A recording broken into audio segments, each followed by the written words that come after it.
What's up? What's up? What's up? I'm back with another video, and it's another sleepless night or a sleepless morning, whatever you want to say. I can't go to sleep, so I just had this idea of just making this video, and I know if I didn't make it right now, I would have procrastinated and not made it to like another week or 2 weeks probably. But unlike the other videos I record, it's not like a specific topic. This video is about some things that I've been reading, right, and that stood out to me within these two books I've been reading. So the first one is Habits Are the Compound Interest of Self Improvement, and I'm gonna give like a basic or a simple example. Simple example. Excuse me. So say if you go to the gym every day, we all know that the gym you can either tone your body, depending on what you're going through. You can go for, I just want to get in shape, so I probably run a treadmill. I want to get bigger, so I lift heavy weights and I take protein shakes and I eat more protein. Or you can just want to get toned where you don't have all that muscular mass built on top of you, but you still have some type of definition to you. Whatever you're trying to achieve from the gym, the most important thing is that you're healthy, and more importantly, it's the discipline. Going to the gym every day is not something that you want to do, but it's something like that you have to do. You know what I'm saying? It's In order to become the person you want to become, it's something that you have to do. You don't just sit in the bed and get strong. So that's where the discipline comes into. So that's how you're improving yourself, not only by becoming healthy, but just having some type of structure and discipline within your life. The second quote is, focus on who I wish/want to become instead of the outcome based habits. And I can low key tie this right back into my last example. People focus on, oh, I want to gain 20 pounds. Oh, I want to lose 30 pounds. You know what I'm saying? All these things are great. But do you just want to be the person who lost the 30 pounds and then they just stop going to the gym and like they stop having this type of discipline of stop watching what they eat, stop going to the gym, stop being active? No, you don't want to be that person who just focuses on the outcome. You want to be the person who remains disciplined, you know what I'm saying, remains precise in their diet. I hopefully it's clicking. Uh, the third one I want to choose, focus on the person that takes to achieve. That kind of relates to.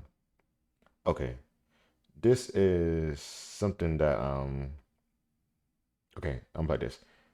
The third one is, the reward of being accepted is often greater than the reward of winning an argument, looking smart, or finding the truth.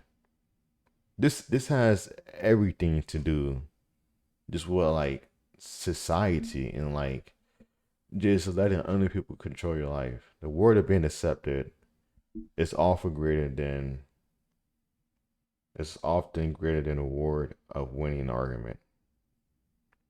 More people rather be accepted, right? Whatever it is in life, would rather be accepted than stand 10 toes on business and stay true to themselves, right?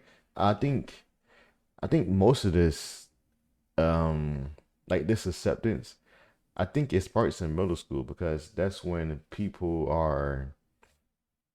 I mean, at least for me, I feel like that's when I tried my hardest to be accepted, especially if you come to a new school. But middle school, because that's when people are becoming like teenagers. Uh, it's more. I think it's like more of a reputation and more of like a popularity thing, and then based on how you deal with that, that can like transform into like high school and college. But it might die down in college, but it would definitely spark back into. It might die down in high school. I'm sorry, but it would definitely spark back in college. I'm telling you this.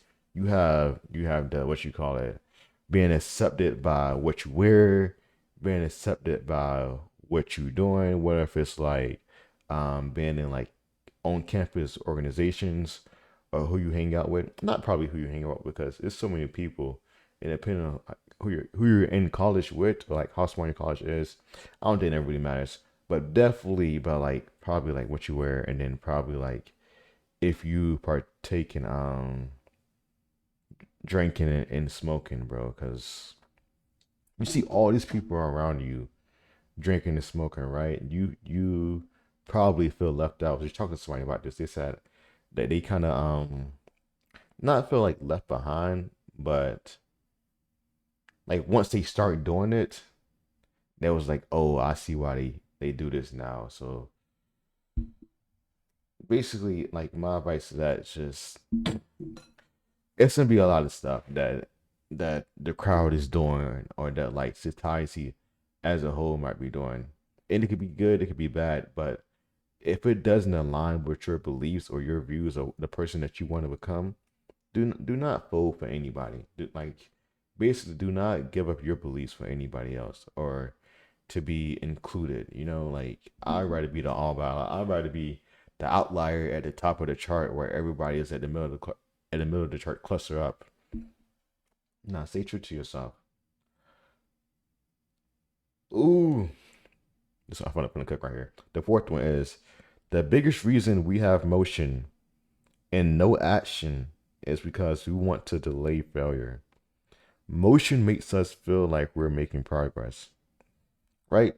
So when people say they have motion, well, I'm going to explain the difference between motion and action. Motion is basically like the planning. So you want to write a paper, you read an article, you're watching videos on like how to write like a good paper, like what to do. You're looking at the notes, right? You do all this planning, right? But the action is actually writing a paper, right? And then like the motion confuses us to make us feel like we're actually doing something, right? Because we're planning and we're considered that like we're making some type of progress, but actually we're making no progress. You're not making progress until you actually get in the film.